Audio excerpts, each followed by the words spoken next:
കുഞ്ഞു രാധാകൃഷ്ണനെ കാണണമെന്ന് ഭയങ്കര ആഗ്രഹമായിരുന്നു മനസ്സിൽ ജന്മാഷ്ടമിൻ്റെ തലേന്ന്. കാരണം ജന്മാഷ്ടമിൻ്റെ അന്ന് എൻ്റെ സിസ്റ്റർ കുറച്ച് ദൂരം പോകാനുണ്ടായിരുന്നു. അപ്പോൾ സ്റ്റേഷൻ വിടാൻ വേണ്ടിയിട്ട് ആ ഉച്ച സമയത്ത് തന്നെ ജന്മാഷ്ടമിൻ്റെ പരിപാടി തുടങ്ങുന്ന ആ സമയത്ത് ഞങ്ങൾ എന്നിട്ട് 1 മണിക്കൂർ മുന്നേ പോയി ബ്ലോക്കൊന്നും ആവേണ്ടെന്ന് വെച്ചിട്ട് എന്നിട്ട് പോകാൻ, കാരണം ഇതും ഒഴിവാക്കാൻ പറ്റില്ല. അപ്പം ഡ്രോപ്പ് ചെയ്ത് തിരിച്ച് എന്തായാലും വരുമ്പം ഒരുപാടും വൈകി, 7:30 8 o'clock ആയി. അപ്പോൾ തിരിച്ച് വീട്ടിൽ, ഞങ്ങളുടെ വീട് സ്റ്റേഷനിൽ കുറേ 3/4 മണിക്കൂറുണ്ട്. അപ്പോൾ എന്തായാലും വീട്ടിലെത്തിക്കഴിഞ്ഞാൽ ഞങ്ങളുടെ വീട്ടിനടുത്തുള്ള പരിപാടി ഒന്നും കാണാൻ പറ്റില്ല, നന്നായിട്ടറിയാം. പക്ഷെ മനസ്സിലൊരു വിഷമമാണ്, നമുക്ക് രാധാകൃഷ്ണനെ കാണാൻ പറ്റില്ല. കുഞ്ഞു കുട്ടി രാധാകൃഷ്ണനെ കണ്ടെങ്കിൽ ഒരു മനസ്സിൽ സമാധാനമാണ്. അപ്പം എന്തായി, തിരിച്ച് വരാൻ നേരത്ത് ബസ് സ്റ്റാൻഡ് ഉണ്ട് കുറച്ച് ദൂരം, അവിടേക്ക് എന്താ അല്ല പോകാൻ തോന്നി. പോയി നോക്കിയപ്പോൾ അവിടെ ഫുള്ള് ട്രാഫിക് ജാം. അപ്പം എന്താ കുഞ്ഞ് രാധാകൃഷ്ണൻ ഒരുപാട് ലൈനായിട്ട് നിന്ന് ഡാൻസ് കളിക്കുന്നതും പാട്ടും.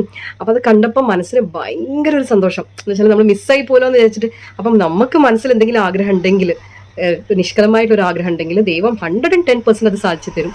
അപ്പം കാണാൻ പറ്റില്ല എന്ന് വിചാരിച്ചതും എനിക്കത് ശരിക്കും ഒരു ദർശനം കിട്ടിയ പോലെ ആയിപ്പോയി.